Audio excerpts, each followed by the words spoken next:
Joining me today is Ralph Fusatola, and he's known as the Vitamin Lawyer. He's practiced law for 36 years. He's represented a lot of people in the natural products, dietary supplements industry. He's worked as a consultant. He has the Institute of Health Research, which you can find on the web as inhere.org. Great acronym there for your website. Thank you for joining us. Thank you, David. I'm really happy to be here. It's always a pleasure to visit InfoWars.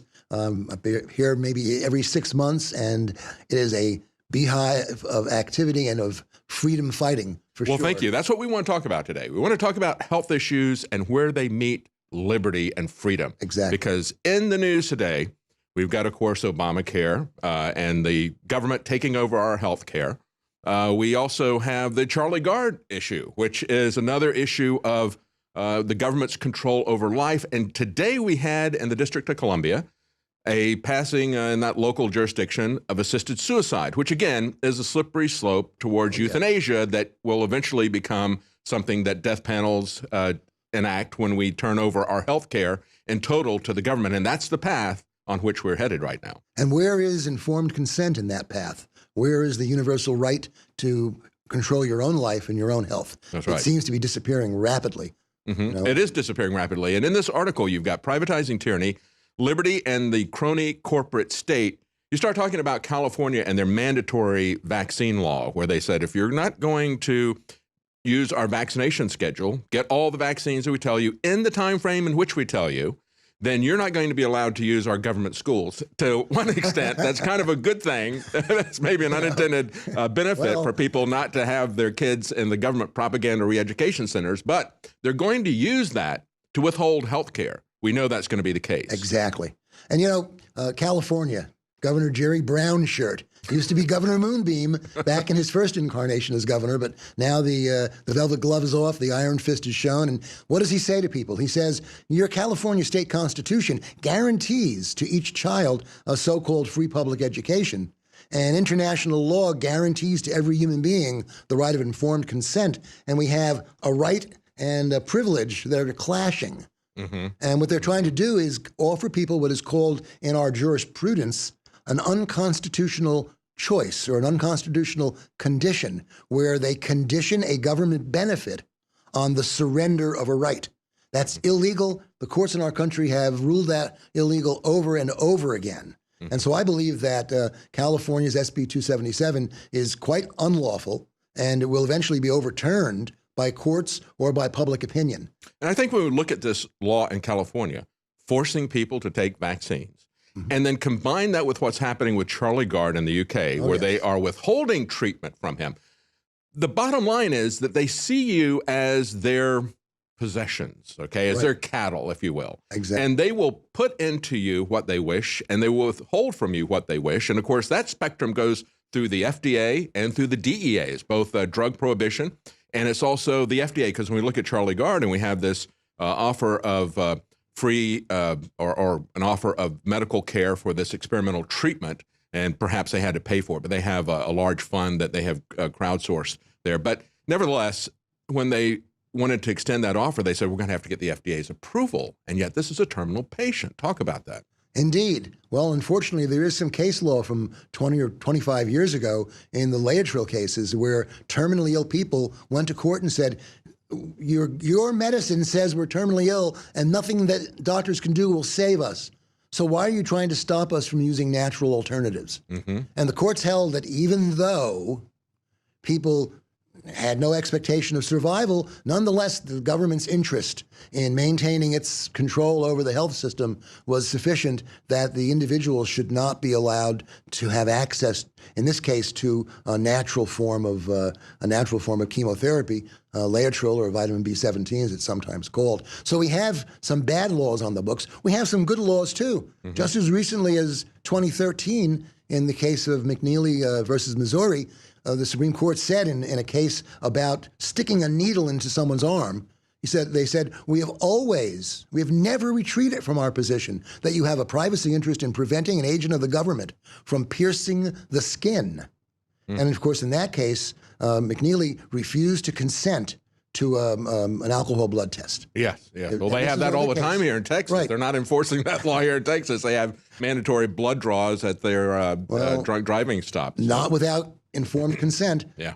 Or, and this is what the case says, a particularized order from a specific judge about that person. And in McNeely's case, the court said the officer could have called a judge on the phone and had an order within minutes and chose not to do that despite the refusal to consent. So again, informed consent is what links all of this together. And the privatization of tyranny is an attempt to get around our right of informed consent. And so back in 2009, during the swine flu pandemic, the swine flu panic, it never was a pandemic. Yeah, it was a because panic. Nobody ever took the vaccines, and therefore the pandemic was not triggered. It's the vaccine that triggers the pandemic. What happened was the people in the millions refused vaccines, and the government attempted through mandating in an indirect way. The CDC recommended this untested vaccine. It said, through one side of its mouth, this is just a change of strain, and so we don't have to test it for safety. And through the other side of its mouth, it said, this is a new and dangerous virus, which could be pandemic.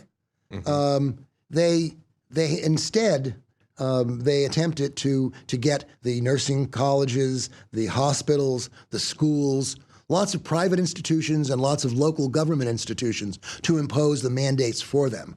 I was involved in some of the court cases that stopped that and stopped the vaccination. The U.S. government had bought $6 billion worth of untested, unsafety tested flu vaccines, and they wanted everybody to have them. Then Secretary of HHS Sebelius said in testifying before Congress, everyone will be vaccinated, starting with the volunteers. Oh, Yeah, and if we you don't volunteer, enough. we'll volunteer Even you. $6 billion worth of this junk wasn't enough, and they were going to have to spread the supply. And so the government bought $500 million worth of squalene. Now, squalene, when you put it on your skin, is actually a good part of cosmetics. And squalene, when it's ingested, is a food. But squalene, when it's injected into the human body, or any mammal's body, is part of something called Freund's final solution, which is a material that's used in laboratories to sacrifice lab animals. It causes irreversible infertility, and it can cause death. This was going to be admixed with the vaccines in 90,000 locations around the country, in grammar school cafeterias, in town hall basements, wherever, not pharmaceutical facilities. And they were going to be mixing the vaccine and the adjuvant, and then they were going to be giving this to people. Well, as I said, the American population refused to take the vaccines. In Boston, the home city of forced vaccination, they had 50,000 doses, and they said you may have to line up a day in advance to get your dose because there's 500,000 people. 500 people showed up for the vaccine in a city of 500,000. Yeah. So still, Americans are still resisting this type of control. And it's not And it just... boils down to informed consent. You got it. People need to know what is in it. That we keep telling people, look at the label on your vaccines to see what else is in there that they're not telling you about. Things like you're talking about squalene or mercury or other issues that are there, and they're the adjuvants that they put in. They say to irritate your immune system to make it more effective. That is one issue. But we look at it, and of course, clearly there's a profit motive here with Big Pharma.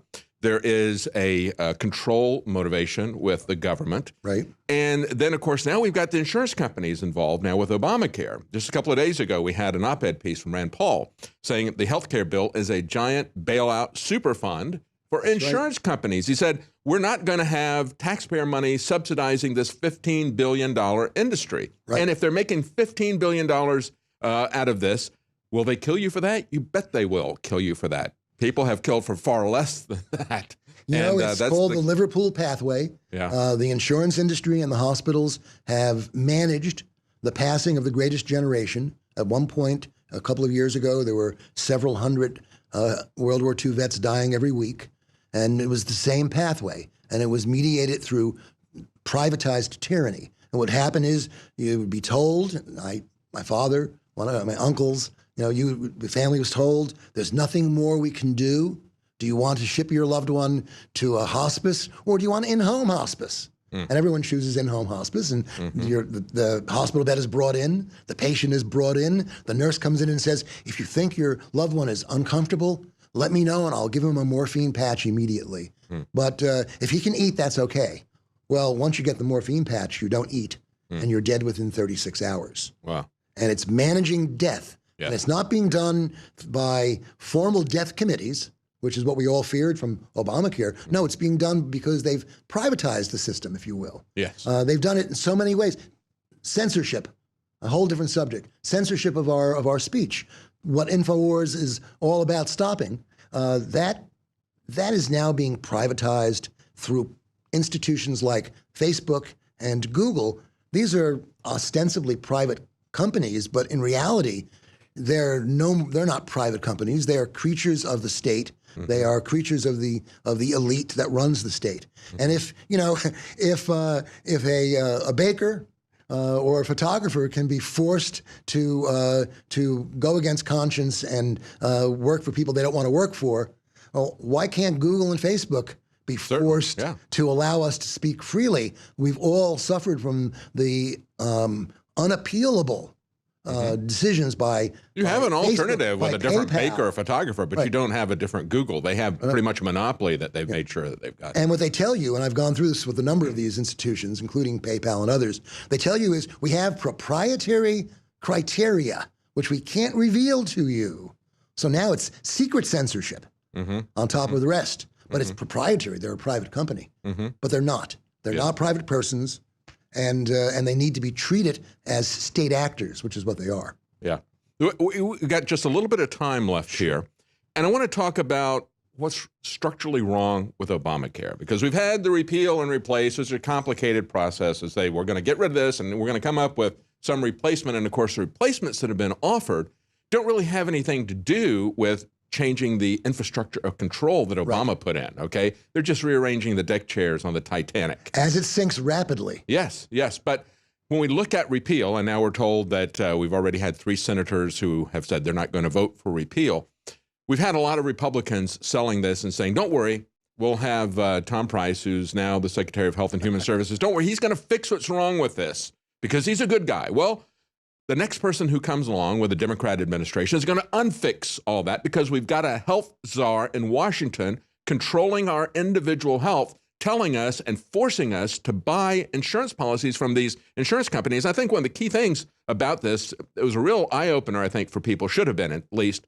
We saw the Cruz Amendment, which came in, the insurance companies opposed it. The Cruz Amendment would say, all right, you're going to be allowed to sell competitive insurance policies that won't require a single male to buy a pregnancy policy, pregnancy coverage. But as long as you sell the Cadillac Obamacare mandated policy that's got everything in it, the kitchen sink, as long as you offer that, you can offer a competitive thing. But they don't want to offer that. The insurance companies came out and said, we don't want that. So we know they're anti-choice. They're anti-competition. They don't want this competition. They want everybody to be forced to buy the Cadillac policy that they put together that continues to increase in price. Exactly. And of course, what we have here is an insurance industry that that profits from prolonging illness. And I think that I have to agree with President Trump on this one. If Congress does nothing, Obamacare will collapse. And that's not a bad thing, because you said, what is wrong with Obamacare?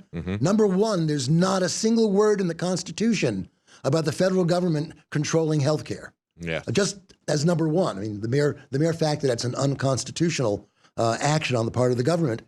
What do we need to do? We need to repeal all of those laws, and we need the federal government to get out of that business. You know, the insurance industry is quite capable of taking care of itself. You know, and when the insurance industry says something, for example, the insurance industry has made the decision that there are 2 areas of our economy which are uninsurable risks, and those areas are nuclear power and vaccination. And in both cases, Congress passed laws taking away from us our right to redress for injuries, for vaccine injuries, most notably. Rather than accept the judgment of the insurance industry, which I think may know more about risk than anybody else. And they want to sell those Cadillac policies because they get a lot of money in and their risks are low. Yeah, that should tell us something about nuclear power and vaccine, shouldn't it? If they want to remove that. It's kind of in the same category as war, right? You got it. They're not going to insure you for those things. Yeah. That should be a real warning signal. Well, certainly we've seen when President Trump was a candidate, the proposal that he had, and he didn't talk a great deal about it as a candidate, but he did have it on his website. And it had all the kinds of market reforms and choice that we wanted to see. It had information. It had purchasing power for consumers in terms of health savings account, tax cuts instead of taxing devices and saying that's going to make medical care more affordable. Nothing than the Affordable Care Act made health care more affordable for anybody. But it had real market reform. So you had visibility where you were informed as a consumer. You had purchasing power as a consumer. You had real competition between insurance companies and other entities. None of that is being talked about by the Republican Congress because Republican Congress loves the swamp. Exactly. The plan meets the swamp. Exactly. And it sinks. Exactly. That's the real issue. It truly is about liberty, tyranny, and the crony corporate state. You nailed it exactly. Thank you for joining us, Mr. Fusatola. And if you want to follow him, you can look up the Institute for Health Research. That website is inhere.org. That's inhere.org. Again, folks, it's about life and liberty, your life and your liberty to choose how you're going to live your life. Thank you for joining us.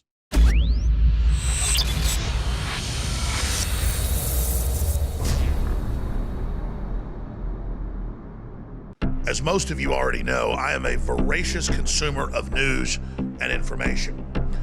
And in the last 4 or 5 years, doing more and more research, I came across the fact that the elite, the establishment, the science community is fully aware of the fact that our ancient ancestors, in many cases, had much better nutrition than we do today. And our ancient ancestors sought out the bones of the animals that they were hunting, killing, and then processing, and that they went for the bones first, knowing that they were full of the vital essence in the marrow, but also in the bone structure itself. And so I set out, working with the top formulator in the country, to develop Caveman, but to not just have concentrated bone broth from chicken, but 7 other superfood ingredients known for cleansing and supercharging the body at the same time. Bottom line, when you purchase Caveman at InfoWarsStore.com, you're supporting the broadcast and true independent media that's fighting for the future of this country to be a free nation. So it's a win-win. But you really should try it for yourself to see what it's done for myself and so many others. InfoWars isn't just fighting the globalist. We're getting results, and we're expanding in the face of the complete media assault and winning because of your support, because of you praying for the broadcast, because of you buying the products and financially supporting the transmissions, and because you spread the articles and the videos and the links and tell folks about our local affiliates. Caveman is back in stock. People absolutely love it. So please secure your Caveman today at InfoWarsLife.com or by calling toll-free 888-253-3139.